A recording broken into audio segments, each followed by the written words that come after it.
The second problem is we're going to calculate the average velocity. How many average velocity we can possibly calculate? So many.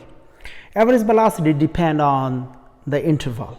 If we make the interval bigger, then average velocity does not tell us that much information, except it tells us that the average velocity.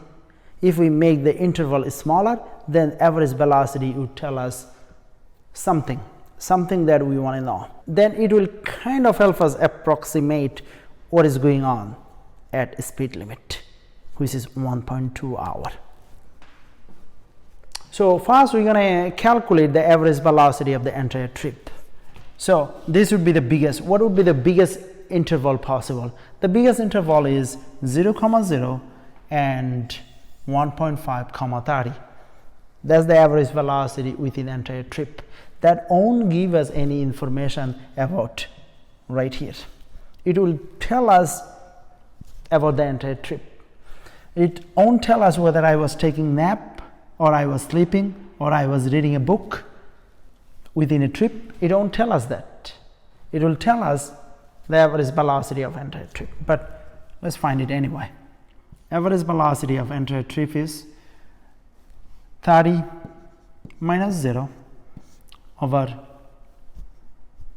3/2 minus 0. So average velocity of the entire trip is 20. Okay, that by using the biggest interval possible. Now let's make the interval smaller. If we do make the interval smaller, then what do we get? We get probably what we need. We need to know the velocity over here. We don't want to know the average velocity. Average velocity won't tell us whether Bari break the law at 1.2. The small interval, will tell us or help us approximate whether Bari breaking the law at 1.2. So how can we make the interval small? One way we can make the interval small is right here. If this is 1.2, we can say this is 1.3. So T2 is 1.3. Then D2 must be, I don't know, D2 must be 22.5, I think, but you definitely go ahead and check that out. All right, so then we can calculate the average velocity between these 2 points. So the average velocity between these 2 points would be 22.5 minus 20 and 1.3 minus 1.2 mile per hour. Sometimes we call them, so this is the average velocity. Average velocity within the big interval and average velocity within the small interval. But again, we don't want average velocity within the smallest interval. We want what is going on exactly at 1.2.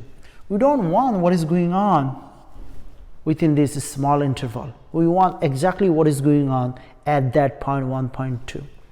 So let's try to do that. 1.2 minus 1.2 over 20 minus 20. That gives us 0/0. Oh my God, this is undefined. What are we going to do? Well, we would be able to find a solution to this problem. We will bypass the calculus and use the algebra to find the solution of this 0/0 pandemic.